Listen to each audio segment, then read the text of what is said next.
Another day, another vlog. Heto na naman ang panibago nating video. Sumalubong nga pala tayo sa mga nanghuli ng bulador, pero bago nga ito ay nagligo muna tayo sa dagat. Tara! At samahan nyo na naman ako sa panibago nating video. Let's go!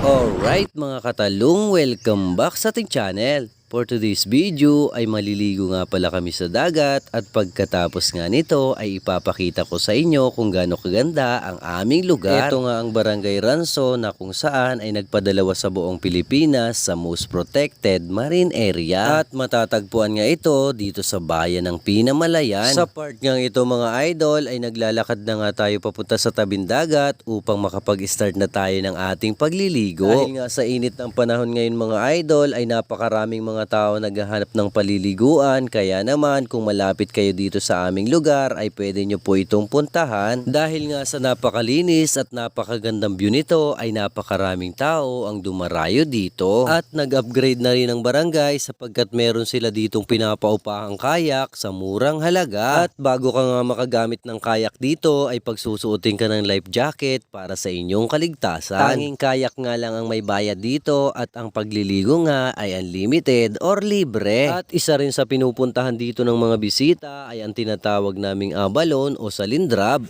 Yun mga idol, at nandito na nga tayo sa gitnang bahagi ng aming barangay.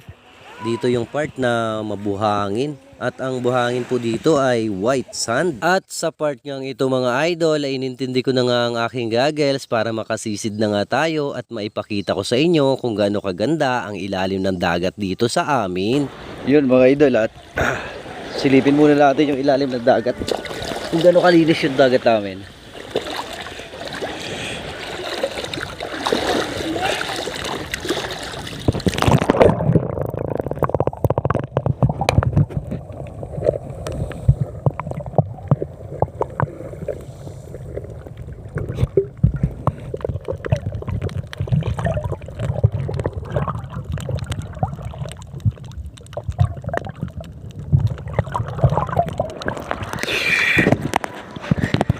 Dahil nga sa linaw ng tubig dito mga idol ay napakagandang manood ng mga isda sa ilalim ng dagat. At dahil nga sa pagpapahalaga ng mga tao dito sa mga tirahan ng isda, ang mga corals ngayon dito sa aming lugar ay napakagaganda na at napakalalaki na rin. At kapag ganitong panahon nga mga idol na napakaraming halamang dagat ay maaaring maraming mahuling pusit ng mga mangingisda dito sa amin. Habang sumisisid nga tayo mga idol ay napansin natin ang napakaraming similya ng isda na nasa ilalim ng dagat. Nakakatuwa nga silang pagmasdan at talaga namang nakaka-relax ang panonood ng mga isdang ito habang nasa ilalim ka ng tubig. Tapos nga ang ilang minuto ay dumating na ang mga mangingisda galing sa laot, kaya naman nag-decide na tayong umahon para tayo makapagpahilas. Bago nga tayo makarating sa area na kung saan ay magpapahilas tayo ay meron tayong nadaanan ditong gulyasan na nahuli ng isang mangingisda dito sa amin. At dali-dali nga tayong pumunta sa area para tumulong sa pagtataas ng bangka. Madaming huli.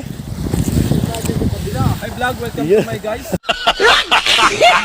At agad nga tayong tumulong sa pagtataas ng bangka para malaman natin kung marami nilang huli ngayon sa pagbubulador. At matapos nga naming pagtulong-tulungang itaas ang kanilang bangka ay tiningnan na natin kung marami ang kanilang mga nahuli. Maraming huli kahapon. 40.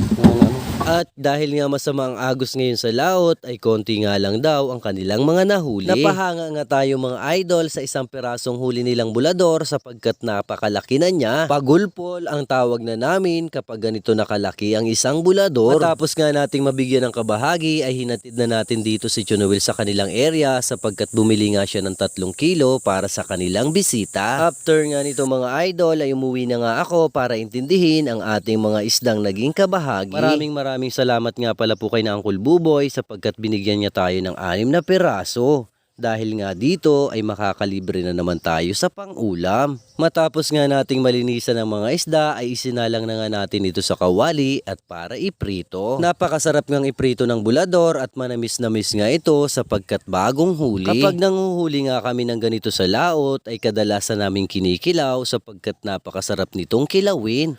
Matapos nga nating prituhin ang mga bulador ay eto na sila.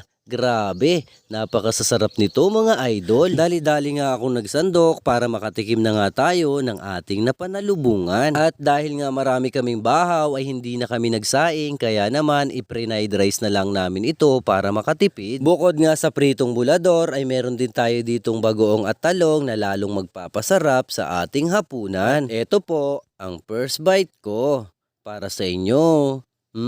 Sarap. Kain po tayo mga katalong. At eto nga po ang ating latest video. Salamat sa panonood, salamat sa suporta. Ingat palagi. God bless!